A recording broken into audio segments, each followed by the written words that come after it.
Good evening. Welcome everyone to another episode of Burn and Learn. My name is Steve Mann, host. I have with me my co-host Ray Solano and our special guest, Joel Griffin. Guys, you want to go ahead and introduce yourselves? Sure. Yeah.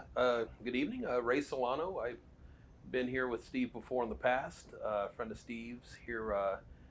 Excited to learn a little bit more about Joel, and decided to try the cigar. And yeah, that's all I have. Well, Steve, thanks for having me here. My name is Joel Griffin. I'm the owner of Rebellion Leesburg, and Steve's done such a great job with these podcasts. It was exciting to see what he's been doing here, and I thought it'd be a great opportunity to kind of learn more about it by sitting in. Yeah, no, appreciate it.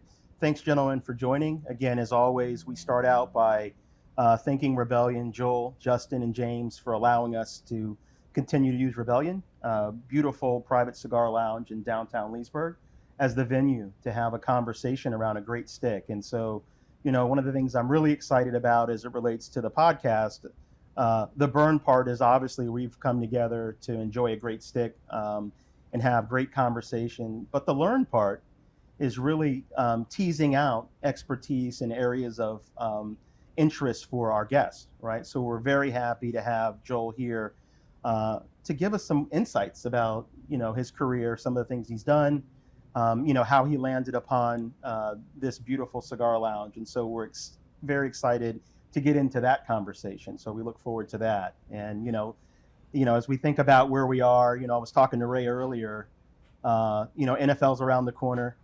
Training camp starts today, so we're excited for what's to come. Commanders fans are certainly excited. I'm a Packers fan, so I know my guys are gearing up as well, and so looking forward to that. Looking forward to it, and absolutely many cigars will be smoked during those games as well, and some games even watched here at Rebellion. So looking forward to that as well. Yep. Yeah. No, it's always a good time. So, one of the things that I'm most interested is just getting an idea, Joel. Love to know more about your background. Again, as we start out, I've been here, a member here for coming up on 2 years now. And so it was probably about 6 months ago where I sat with Justin and we talked about the concept of the podcast. And so, very grateful that conversation went well. He rolled out the red carpet to get this going. And so super excited about that. So I just always want to make certain that I'm very gracious with saying thank you for allowing this to happen, and certainly leaning in and just helping in any way that you can. The team here has done a magnificent job. And so, I enjoy my time here. I spend a lot of time here. And so just really excited about the story and how all of that came into being. So Sure. Love to know more about your background, and certainly I'm sure we'll have questions as you kind of delve into some of the things you've been involved in. Absolutely, yeah. To be completely honest, I am an accidental restaurateur. This was not something that sort of was in the cards for me. I grew up in North Carolina. I was talking to Eunice earlier about how wonderful North Carolina is. Very blue collar, rural family. Mom and dad were, manufacturing, farming, whatever we needed to do to survive. Went to the Marines, joined the Marines right after high school, and went to college on the GI Bill. First generation of my family to go to college, so very proud of that. And then my brother and sister coming up after me also were able to go to school. So I was very happy to sort of break that glass ceiling to some degree and sort of be able to go to college and set the example for my siblings. And then, moving forward, after a successful career in the Marine Corps, I got out, as a lot of folks do in our area, and became a government contractor. Did that for a number of years. 2011, started a small government contracting business with a great friend of mine that I served at the Pentagon with. And we built that business along with a third partner that came along later, another guy I joined the Marines with, into something that was acquired in 2018. And that acquisition went through multiple iterations, but eventually became part of a a very large business that we were proud to be a part of. But after that success of, military career, government contractor, small business owner, I just felt like there was more to do. Sure. And so I bounced around between a couple of different jobs. I did some M&A work. I, worked for another government contracting company, but I just didn't feel satisfied. And so ultimately, I came to the conclusion that I wanted to be involved in the community. I wanted to give back. So I started what is now called Riphean Group. Riphean Group is an investment firm that has different verticals. We have a private equity firm that focuses in the national security market, traditional PE. We have a hospitality group, which Rebellion Leesburg falls under. We have Riphean Properties and a few other verticals, but the general tenet remains the same, that if you run a business with values, you focus on building a great culture,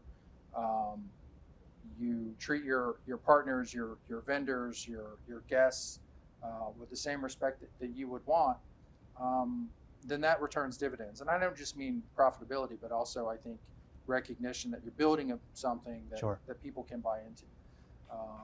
And along the way, became a restaurateur, and really started with Rebellion because I wanted to get Bourbon Bar in Fredericksburg, where I live.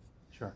And I was really excited about the Rebellion brand, and a fellow veteran had started the concept. I was looking for capital, so I was able to work with him to bring one to Fredericksburg, and then this property in Leesburg came along, and it just seemed like all of the stars were sort of aligning.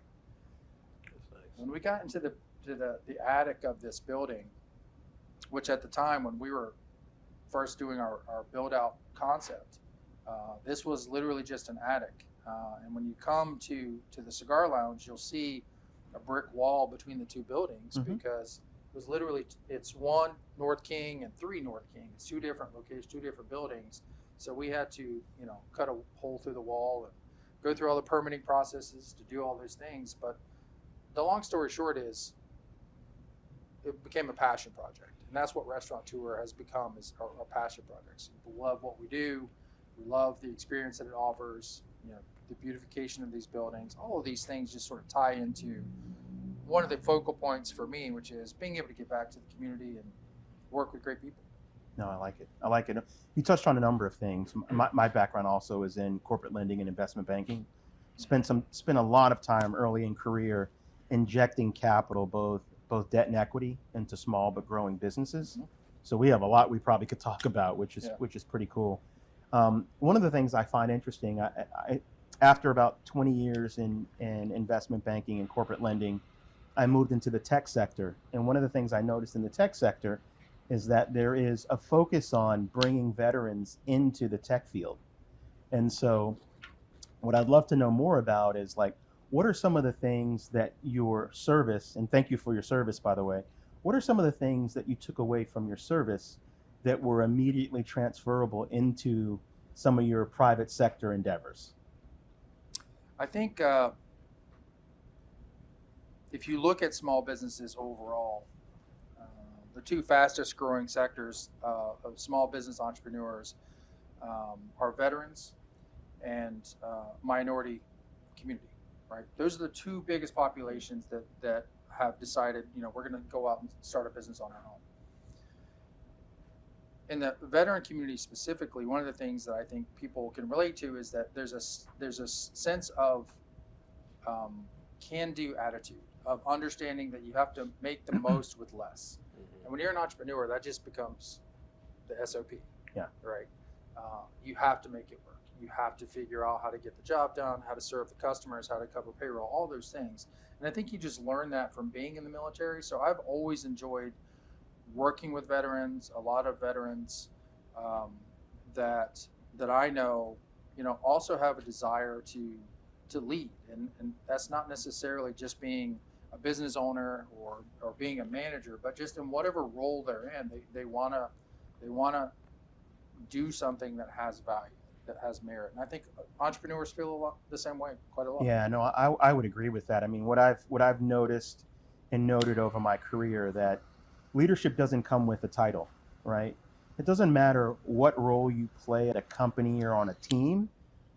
Leadership's not attached to the title. Yep. Right? So the CEO can be a leader. The CEO may not be a leader. The low-level manager can lead a team to greatness. It's not tied to the title, right? So that's one of the or things make that the team fail. Right. That's what I've noticed. Yeah. People in leadership positions aren't necessarily leaders, right? Sometimes the people who are working, 50, 60-hour weeks and don't really get a lot of credit are really sort of the backbone of the company. But,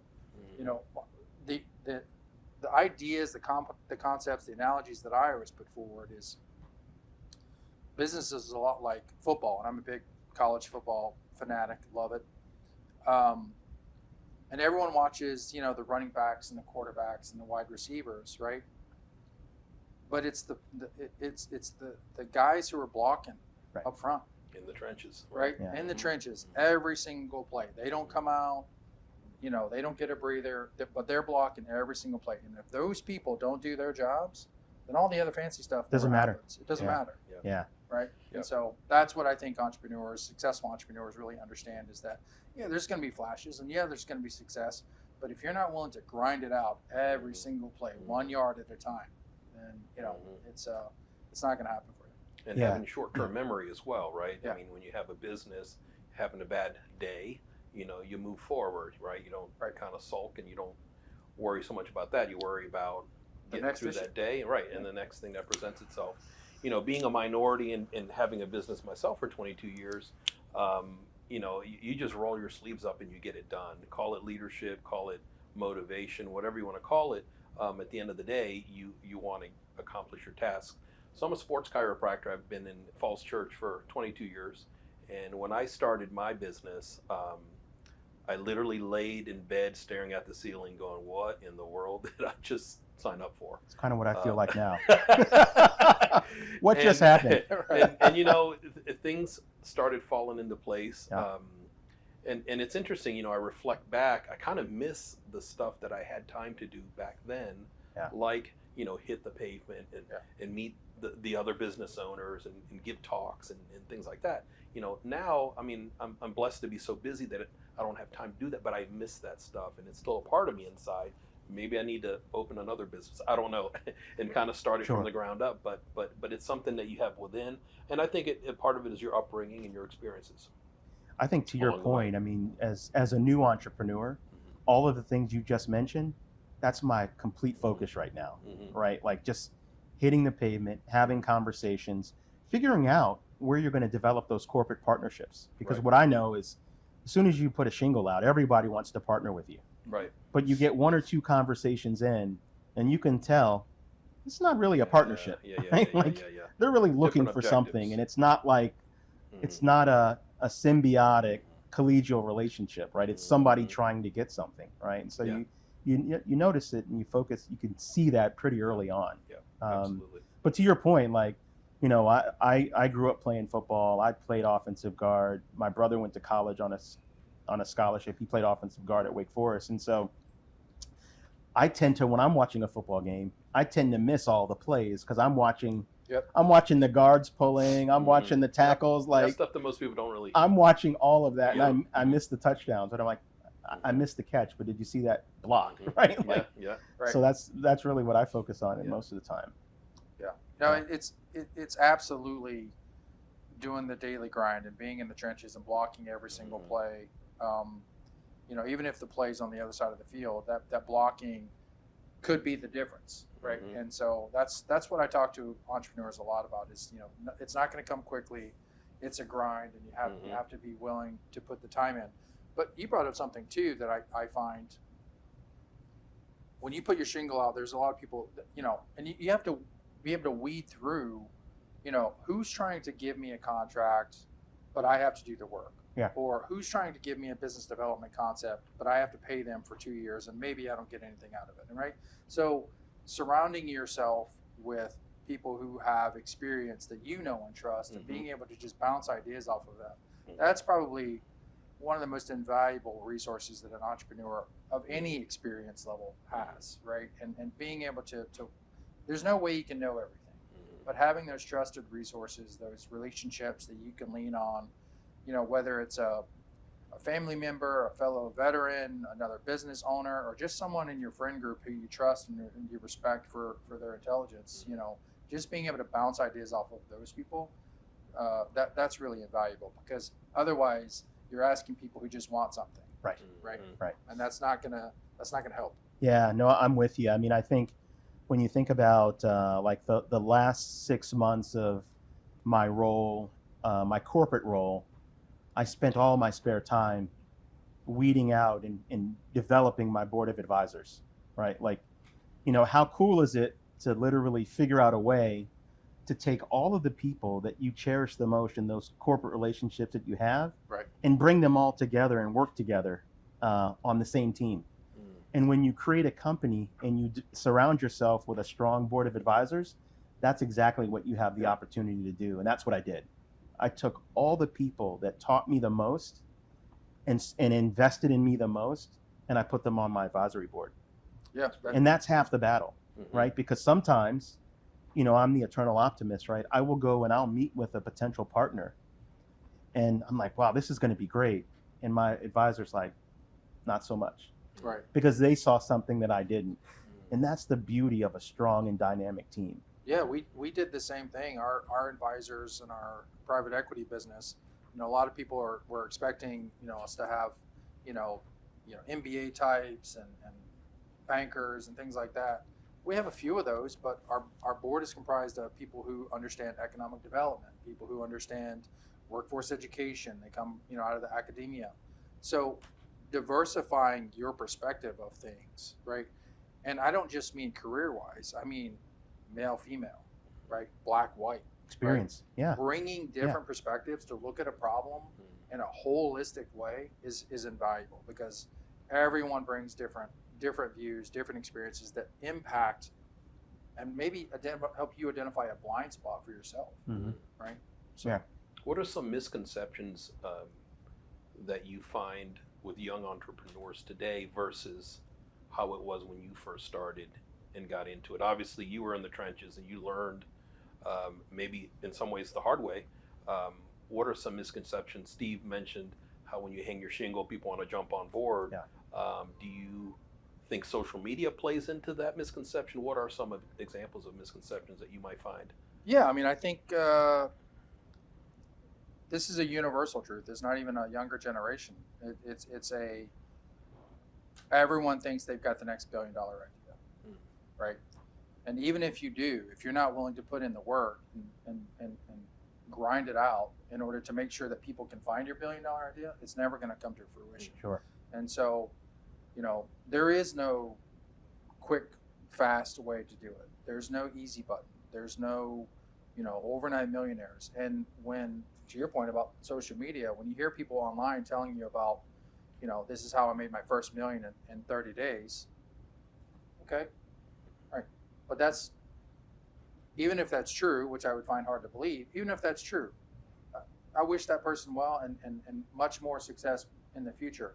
But the percentage of people that actually comes to fruition for, I think, is so small that it's an outlier in terms of your data set, right? So I think for the most part, regardless of what industry you're in or what business you want to do or what your concept is, it's putting in the work, putting in the time, building the relationships, to build an infrastructure to grow what you want to grow. Yeah, there's no easy way. Are there certain books, quotes that you go back to when you're having one of those rough days to kind of get you back on track and say, I need to get recentered here. Let me read this quote. Is there something you like to reflect on? I read Who Moved My Cheese almost by accident, right? So another book that I've sort of referenced back over the years is Good to Great. But one of the quotes that always sort of strikes me when I'm trying to view a problem is that what got you here won't get you there. Yeah. Right. Yeah, there's a whole discussion we can have on that, right? Because right. as you move up and you increase your exposure, the things you did to get you to that point aren't the things you need to do to continue that trajectory, right? Yeah. It changes. It does. And you have to recognize that change needs to be made. Absolutely, absolutely, and you have to be willing to adjust. If your mindset is that this is the way I've always done it,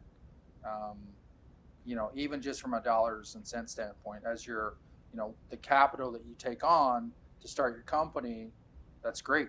But once you get new clients, or you need more manufacturing capabilities to build your widget, or you're a services-based industry and you need to hire more people, that comes with additional responsibilities, like bringing in additional infrastructure, hiring additional support personnel, hiring staff, right? All of these things that, requires you to learn a whole new skill set. Now I'm a person of one with a great idea. Oh, now I have 4 employees and I have a payroll. Well, I have to learn how to manage payroll. They're no longer doing my engineering work, right?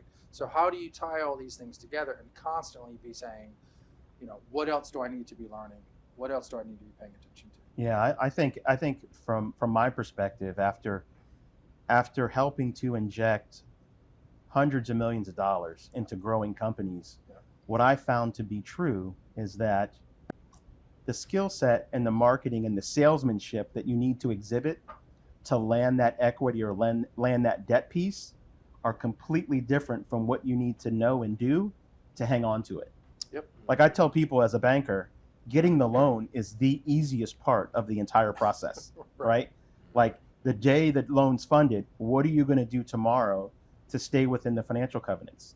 What are you going to do tomorrow to make sure the payments are current? What are you going to do tomorrow to make certain that you're adhering to all the terms and conditions that you just signed up for? Very different skill set. You have to move from the salesmanship, which got you the loan, to the actual hard work and the operational excellence it takes to keep it. And understanding what is a financial covenant, right? What is the first position versus second position? Right. Like all Absolutely. of those banker terms that a person who's not an entrepreneur and has no finance background doesn't necessarily understand, but it will absolutely cripple your business if you don't learn quickly. And if you don't know, the bankers know you don't know, right? And that becomes to your detriment because they have included things in the documentation that's to the bank's benefit. And if you don't know what you're signing up for, could be a problem. Yep. So it's always good to have, as you said, going back to your advisors, having another set of eyes, another person that you trust to say, can you just look at this? What did I miss? Yeah. Right. So. I think one of the things that really attracts me to the cigar aficionado lifestyle is the opportunity to have conversations like this and enjoy a great stick. But it's the building the relationships and the connections. Like I tell people, like if you're going out and you're networking, when you need something or someone, you're dead in the water, right? Because people see right through that. Yep. You have to invest in your network when you don't need it so that you have something to rely upon when you hit those times when you need it, right? Like my friend Sid, who was a co-host on an earlier podcast, he wrote a book about 10 years ago. The art, it was all around the art of networking.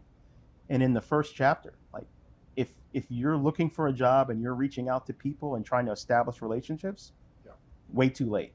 You haven't invested in yourself, right? And so you have to make sure that you're doing that every day. And that has nothing to do with entrepreneurship, right? You need that to survive and excel in a corporate environment.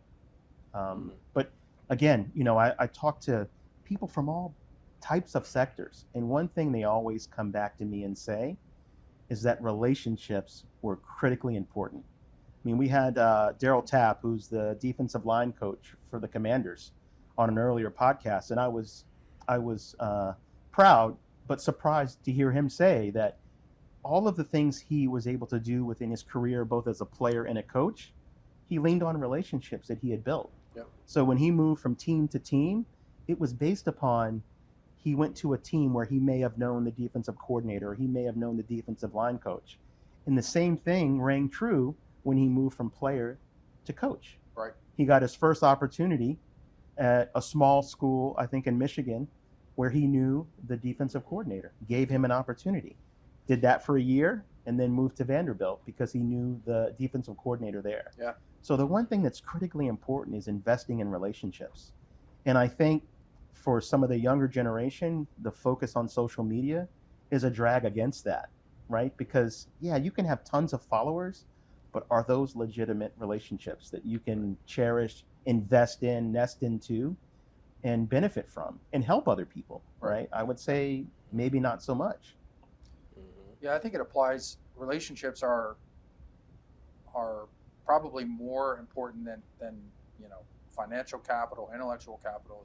It's the relationships, because regardless of where you are in life, whether you're an entrepreneur or you're buying a home or you want to build a shed, right? Having someone that has that experience or has that know-how that you can call on, that can sort of help you along the way. But you have to invest in yourself first, no matter what you want to do, because that investment, it's not just paying yourself, but it's also, as you said, it's creating those relationships, those friendships, those bonds. And a cigar lounge is a great way to do that, where you create an environment that fosters fellowship, right?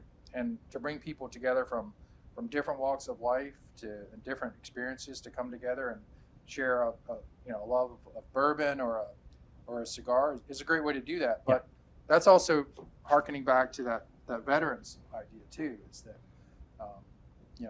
people from all over the nation are sort of forced to work together and to solve problems. So it's been a great equalizer, but it's also a great way to expand your horizons. So some of my best friends are the men that I served in the Marines with. We actually share a box here at the Cigar Lounge. But the thing that has sort of held it all together for us is the relationships, the friendships, the shared knowledge, and even the support of one another as you're going through life and the journey that life is, of having that sort of those connection points, to have someone who's always in your camp no matter what, there in the bad times and always also there to sort of help you and cheer you on when you have success. Sure. No, I know that, just your points all ring true. I think personally, when I think about investing in and developing relationships, that can be done at many different places, right? Some people play golf, some people do sports. Sure. I enjoy a cigar and having great conversations with friends. So I nest into and invest in relationships over cigar. I mean, that's my equalizer, right? And so I know a bunch of people do it different ways. That's just my way. Same concept, though, Yeah. right? It is. Yeah. Keeping that relationship strong. Yeah. And I think, because I work with a lot of athletes in my practice, and I see that with the athletes, because they've been on a team since they were like 9 or 10, all the way up until the end. So I think the ability to maintain those relationships, whether you're a coach or you're a player, I think later on is beneficial to them if they tap into it once their playing career is over and they decide to coach or maybe open a business of their own. Right. Yep. So yeah, and I worry about the future generation because of the social media, because they're so used to DMing people and posting something about themselves, versus having a conversation like we are. Yeah. So. What are you guys smoking? Well, I'm having this the cigar, Steve, that you brought back from Bravado. Okay, so you have the dual wrap barber pole. Barber pole. Okay, Yep. that's what I have as well. Yep. Very good. Nice cut, nice draw. A little peppery at the beginning, but Yeah. I'm starting to enjoy it as I'm kind of almost through the middle. Yeah, no, I like this. This is probably a third of the way through, and it's even throughout. Yep. Probably medium plus. Yep, absolutely. But last time I was in Bravado a few weeks back, I picked up a handful of these, right? And so they're my go-to. Nice. I'm really enjoying this one. Joel, how about you? What do you have? Standard Monte Cristo, pulled it out of our shared box over there. So it's just usually just sort of reach in and grab whatever the guys have put in there. So far, so good. Yeah, it's a little moist. So I'm having to light it a couple of more times than I would like. But no, it's Nice. I like the aspect of cigars that I enjoy is a slow burn, giving time to sort of foster conversation and a bourbon, and just the fellowship that sort of creates. Excellent. Yeah, that's one of the things I really enjoy here. I mean, certainly I come here for the lounge, but one of the best kept secrets is the bourbon selection here, right? So I know that there are rare bottles that are hard to find. You can usually find what you're looking for here. So my go-to is Elmer T. Lee, and there's always a bottle of that here when I get here. So really enjoy that. Yeah, it's interesting in Virginia the way the ABC laws are. You have,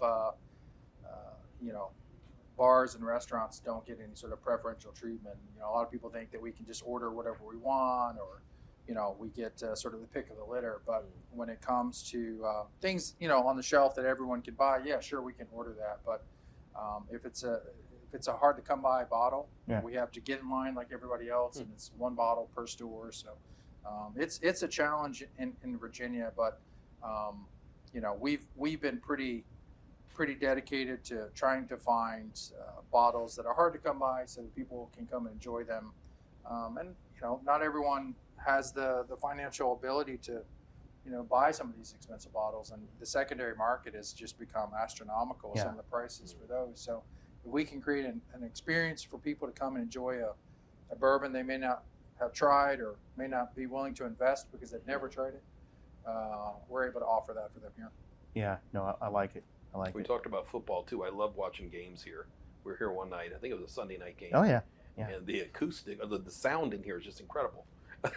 Yeah, I do have to admit I've been known to watch all three of the Sunday games here. Not quite proud of that. Yeah. But I'm not smoking cigars the entire time. Yeah. When you open the curtains and it's dark or at least outside, I won't admit to that. I've been here all day. I'm like, wait a minute. It's like a shift. Yeah. I've been here longer than the servers. Yeah. So that's no. So what's interesting for me? So you talked about having obviously a focus on restaurants. This is probably, I think, the only restaurant that has a cigar lounge. What's your background or interest originally in cigars? Did you open this location with the intent of having the cigar lounge, or did you just see the space and say this is what it would be perfect for? Just wondering the evolution on how that all came together.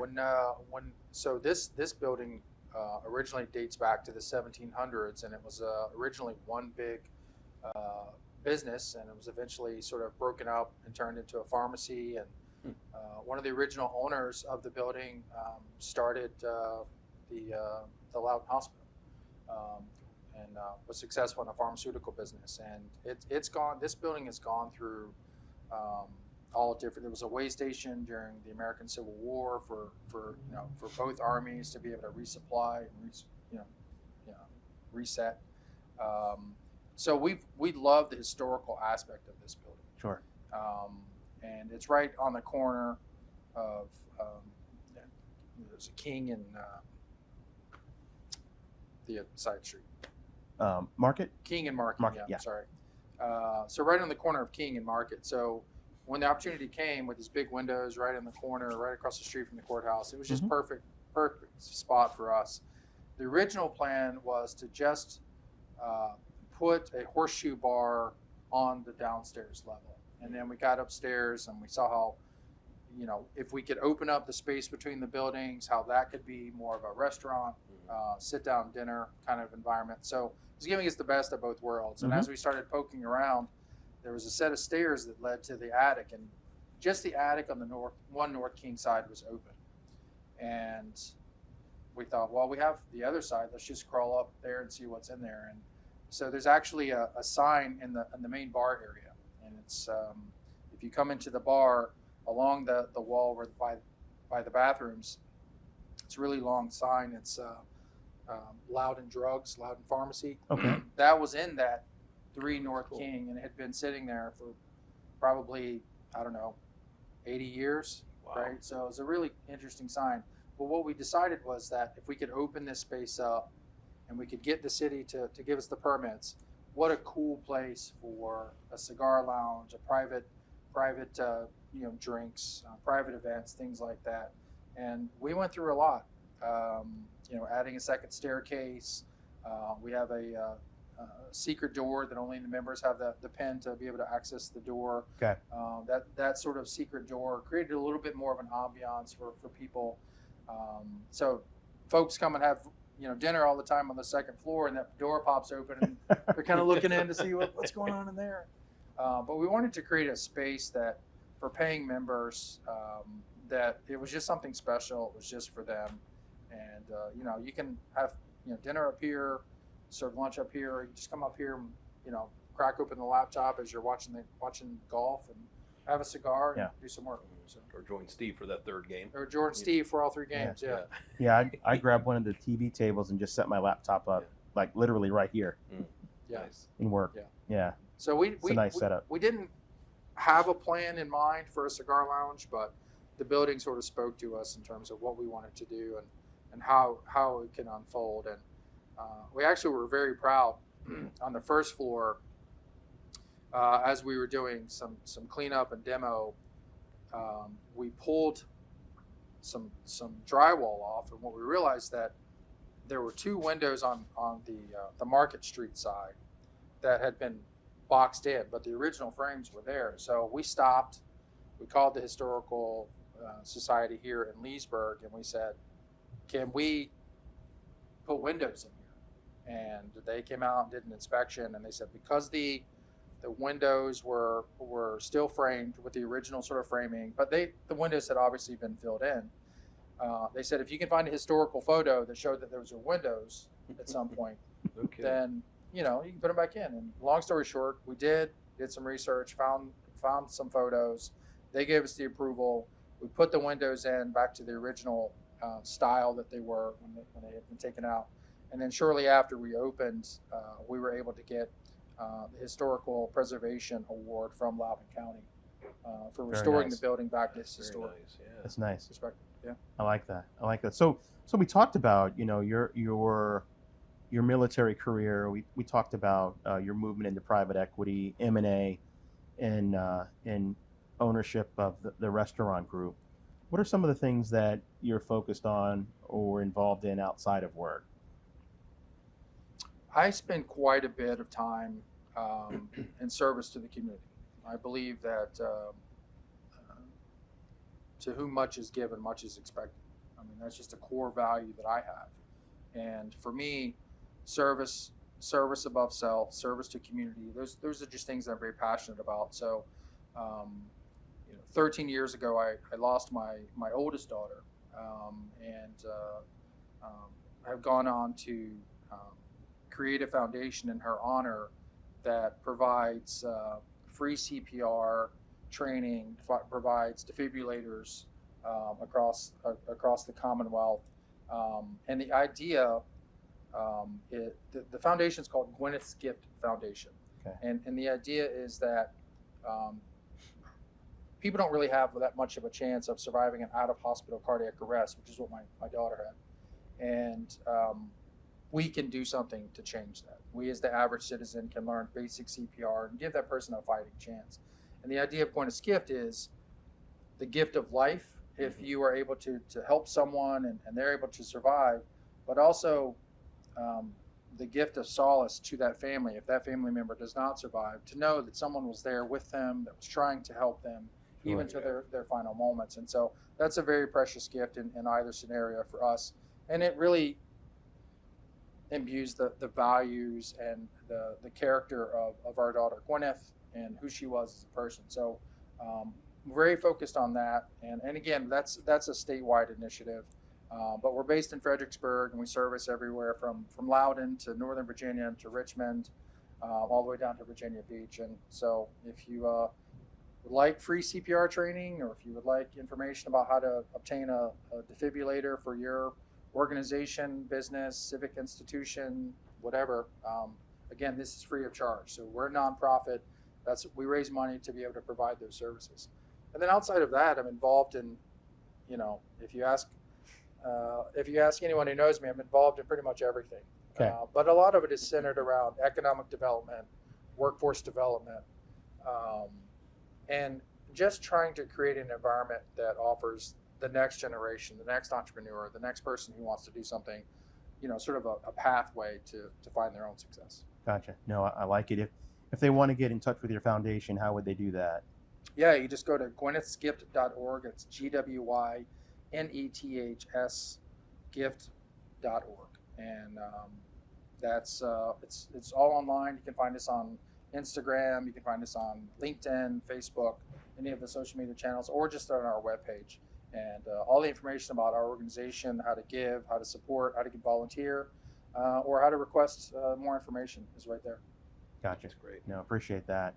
So with all of your experience, and it sounds like there's quite a bit you've been involved in, what type of advice or wisdom would you impart upon a young or aspiring entrepreneur?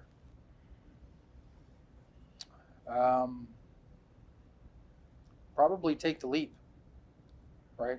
Just do it, and stop worrying about where do I start, or how do I start, or who do I talk to.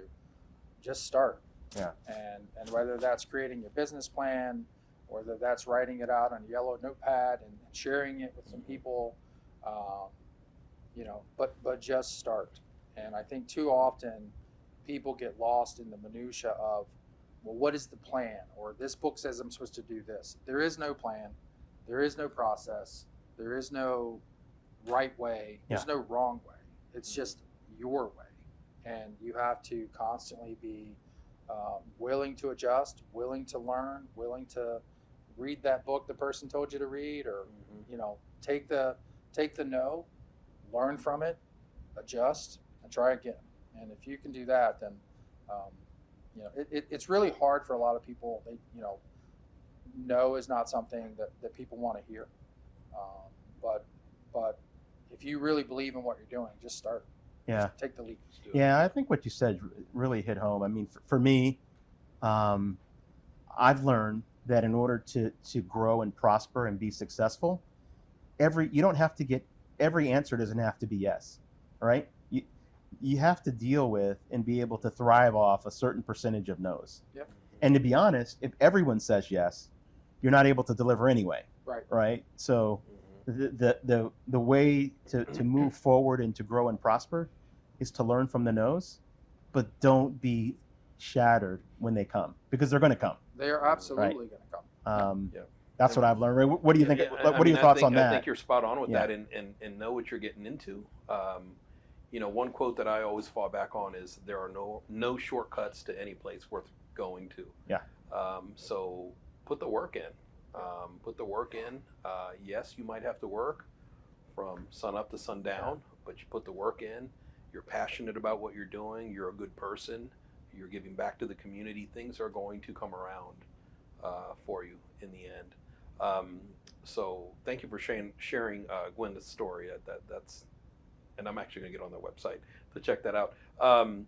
What do you do to decompress? You obviously have a lot going on. You're very successful. You're busy. What do you do aside from a cigar, maybe a bourbon? What do you do to decompress and kind of allow your brain to kind of foster new thoughts and ideas for maybe the next project? Well, I enjoy hiking. I enjoy the fellowship with friends. I'm not a big golfer, but my friends are, so they'll drag me out. I enjoy some level of solitude, right? When you're sort of always on, right? You need time to sort of recharge your batteries. And when I say on, it's in the sense of, the mental chess of, what I need to do with my business, and where am I going next, and what is this event, and prepping for this meeting, and prepping for that community activity, and doing all of that. There's time when you need to sort of unwind, and for me, some degree of solitude is necessary to sort of be alone with your thoughts, which can be terrifying at times, but it's necessary. But it's also for me, being able to enjoy some music at home. Or read a book. That time alone, introspection is necessary. But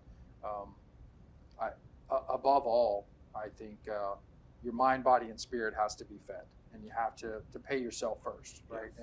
And so those are the activities. Whether it's the gym, whether it's the time alone, listening to music or a book, or just getting away and going hiking. Those are all ways that I find that I can just sort of recenter. Yeah, I think everybody has a different way of doing it, but I think the the true thing we should take away with, it's got to be done, right? Yes. You have to Absolutely. figure out a way. You have to figure out what your thing is in order to get that decompression and that downtime, right? Yeah. Everyone's activity is going to look a little different, but the end result needs to be the same. Yes. One of the things you said really rang true. Just do it, right? So when you think about moving from corporate roles into an entrepreneurial endeavor, I've always been one of those, like, you get me to 80% and I'm ready to go, Yeah. right? Like, Same. and I think a lot of people get stuck in that last 20%. Everything's not perfect, so they put it off and they put it off. Well, hey, the truth of the matter is, the other 20% is never coming, right? Like, you're never going to have 100% perfect information before you open a venture or you make a decision. So get me to 80 and I'm done and I'm gone, right? But most people, it's that last 20% where they just, paralysis from analysis, essentially, right? They just can't get out of their own way sometimes. The closest thing I've ever sort of experienced to being an entrepreneur is becoming a parent, because it's great.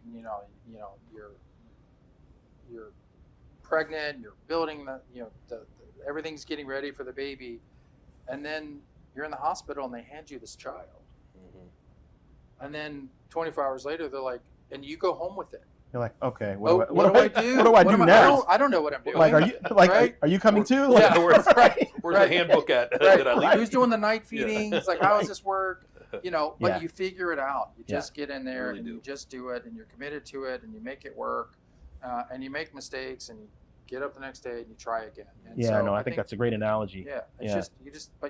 you're Spot on. You're never going to be ready. It's never the right time. The market's never the right time. Bank financing's never the right time. There's always a reason to find an excuse not to do it. Yeah. But once you're in it, just keep going. Yeah, I know. I think this has been really insightful, right? I'm walking away with a to-do list already of things I need to Absolutely. focus on and work on. Hopefully you guys are doing the same. Hopefully folks that are listening have gotten some information and little nuggets that can help them prosper and move forward. So, it's been a great conversation. Love having the opportunity to chat with both you guys. Ray, thanks so much for co-hosting. Joel, thanks again for joining. Thanks again for the hospitality, the use of the lounge. We really enjoy our time here. Really enjoy interacting and working with the team and the staff here. So always have a great time. So we want to make sure we thank you for that. Yeah, it's my pleasure. Thank you both for having me on today, and thank Justin for, our general manager, for putting this together and always having the place, ready to go. So we have a great team here. Obviously I'll see you guys here frequently, but certainly, come out and check us out. If you want a tour of the cigar lounge, just ask for Justin or James and they'll get you up here. Beautiful. Well, again, thank you guys. We'll go ahead and wrap. We will, we're happy to, we want to have you back on a little bit down the road, Sure. get an update. And with that, certainly want to invite folks to hit the Burn and Learn YouTube channel. We just released the episode where we were up in Orange, New Jersey at Bravado Cigar Lounge. So hopefully if you enjoy that, go back to the channel, check out some of our other episodes. And we've got a lot of things coming down the pike. We've got an episode coming out, I believe, next with a U.S. track and field gold medalist. Oh, wow. So that'll hit. We featured and had a conversation with Ray about how he started his business. That'll launch in a couple of weeks as well. And we're lining up for the fall. So if you want to check out the YouTube channel, you can go to youtube.com, Stogie Hub. And if you want to check out my Cigar Aficionado trading platform, it's Stogie Hub, www.stogiehub.com. Invite everybody to go there. And with that, gentlemen, we'll wrap. Thank you. Appreciate it. Thank you.